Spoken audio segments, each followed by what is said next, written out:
Welcome to the Post-Purchase Pro Podcast.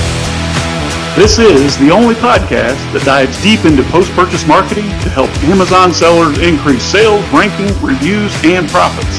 It's everything that happens after the initial sale that makes a difference. We call this the back end. This is the Post-Purchase Pro Podcast, episode 18, how to get your existing Amazon customers to pay for your sponsored ads. Hey, welcome to the episode, guys. We're talking today about making your existing customers more valuable. And it's much, much easier than going out and finding fresh new customers every single month. And a lot of us are using PPC or sponsored ads on Amazon, and we use that to drive more traffic to our Amazon listings and create sales. Well, that's great.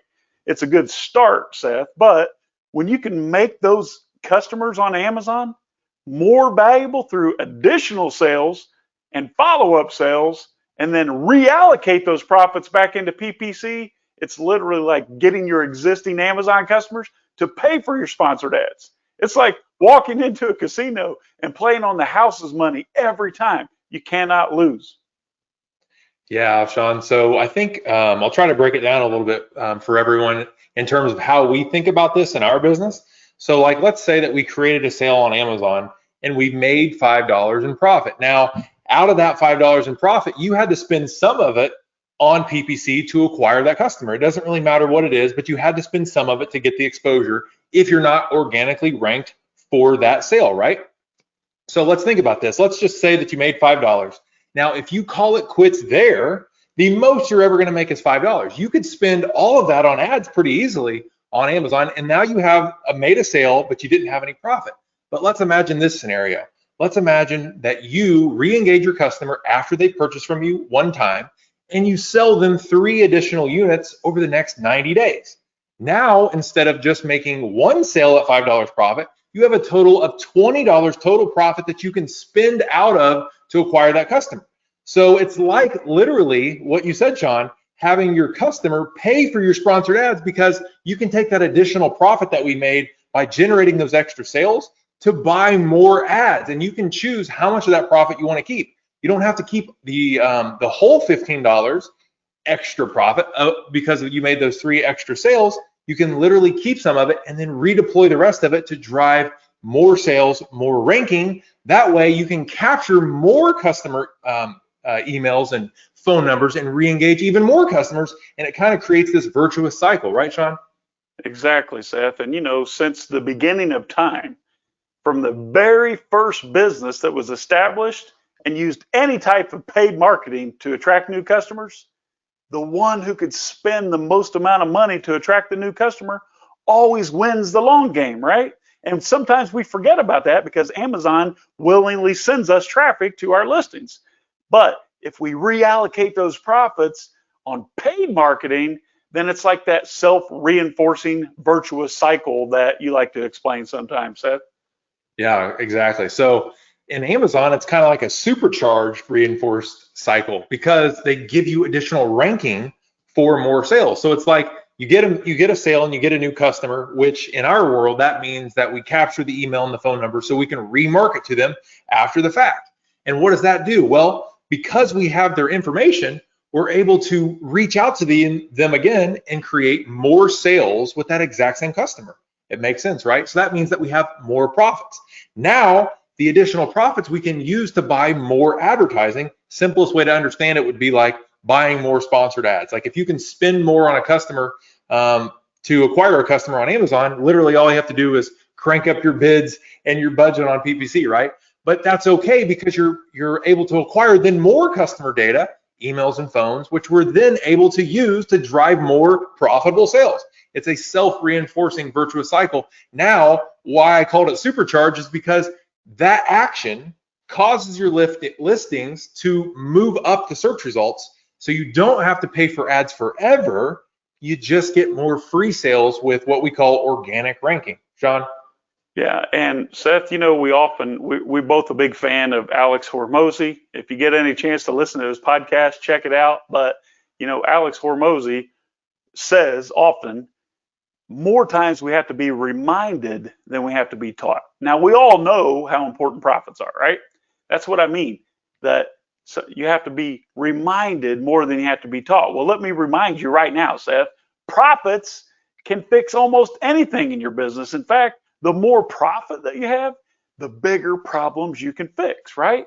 So start with maximizing your profits, and then everything else will easily fall into line. Yeah, Sean, that reminds me of a funny story, right? We've always known sales are kind of like an empty number. Yeah, you can have $1 billion in sales, but what do you have left over?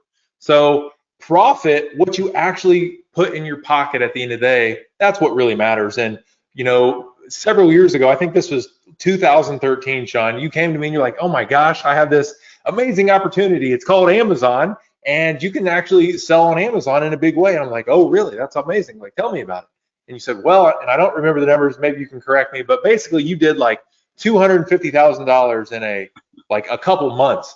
I'm like, wow. And then I got to thinking, I was like, wow, Sean, so how much of that is profit? And you're like, I don't know. And Exactly. so we needed to work together on that one, didn't we? Yeah, exactly. Well, I created the flow, right? And I proved that there are millions of buyers out there ready to buy our products. And way back then, Seth, we would often see other sellers, right, who were beating us at the game in the exact same market, but we couldn't understand how they're doing that. We would see products, if you'll recall, selling at much lower prices even on the front end, but the business was much more profitable than other businesses. Why? Well, now we know they have a systematic approach on the back end that helps them create more sales all around, making them more profitable and being able to spend more money to acquire the same customer. That's how they were eating our lunch. Yeah, and Sean, so if you see a seller selling on Amazon a product for lower than what you can sell it for, everybody just assumes that, oh, they must have a better supply. Well, in today's world, they don't have that much better of a price than you do. Their supply is not that much better. They have a better machine. They have a better engine on the backside of that thing. The front end sale that they're capturing on Amazon is just the start of their business, and that's the end of yours. And you wonder why you're losing. It's because you're not doing anything with what's happening after the first transaction, Sean. 100% accurate. So often we only see that proverbial tip of the iceberg, but there's so much more to a successful business than just what you can see. So we need to dive in. We need to find out what our competitors or what our colleagues are doing to produce more sales, therefore higher profits and more exit values. And one of the easiest ways to do that is through post-purchase marketing. That is, remarket to your customers to create follow-up sales after the additional sales. And Seth likes to say, enter the conversation already going on in your customer's head. Seth, what do you mean by that? Yeah.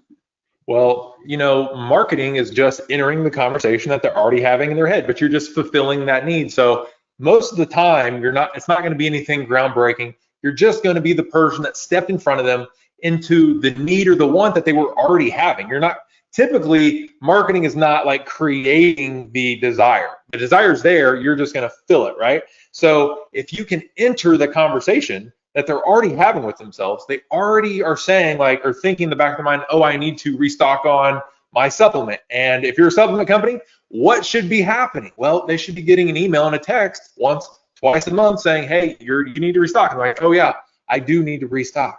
Or it could be, I need to get gifts for Christmas. It's coming up. And then you get a marketing email from us that would say, hey, great gift ideas. And you're just entering that conversation they're already having and making their life easier. They're going to buy from somewhere, so it might as well be from you. Right. So be a part of that conversation, answer the questions that they're already asking, and fulfill that desire that they already have. All right. If you provide a solution to me that I'm already thinking about, then your job is so much easier as a marketer. And imagine this, Seth, if we enter the conversation to a customer who already know, like, and trust you because they've already done business with you, it's just that much easier. It's like throwing gas on the fire, Seth. Yeah, and I love to remind people of the scale of what we're talking about here. So Sean and I have launched 1,000 different products and created more than 50 brands and got to $1 million a month on Amazon in less than 2 years. But I just wanted to tell you that because email marketing in our businesses right now equates to more than 40% of all of our revenue.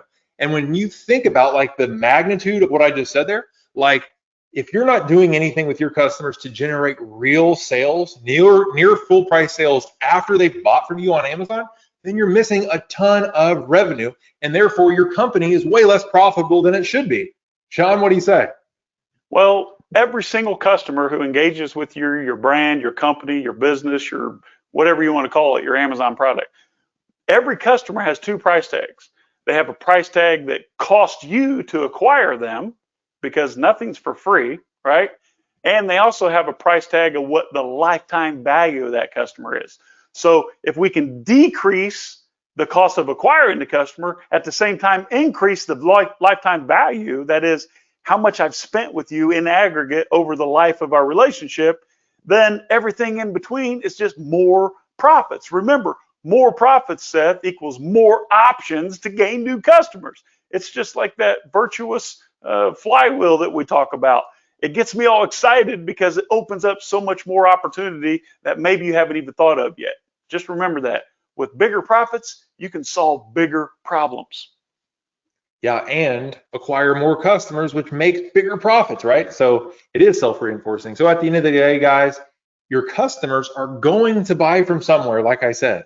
So it might as well be you. So just re-engage your customers after they've bought from you to buy more from you after that initial sale. And when you do, your business becomes way more profitable. And then you can decide whether you need to put those profits in your pocket or you can leverage them to buy more traffic. Simple example is sponsored ad on Amazon. And if you can get that cycle down, you can almost dominate any market because most of your competition just doesn't do what we're talking about here. Yep. So this has been Post-Purchase Pro Podcast, episode number 18, how to get your existing customers to pay for your sponsored ads. If you'd like to see more of the same, hear more of the same, then share us, like us, leave a comment, drop a comment, and share it with someone who could benefit from this. Hopefully you found this episode as valuable as the last 17 episodes, and there's so much more to come. Until next time, my name is Sean Hart. This is Seth Stevens, and this is the Post-Purchase Pro Podcast. Catch you later.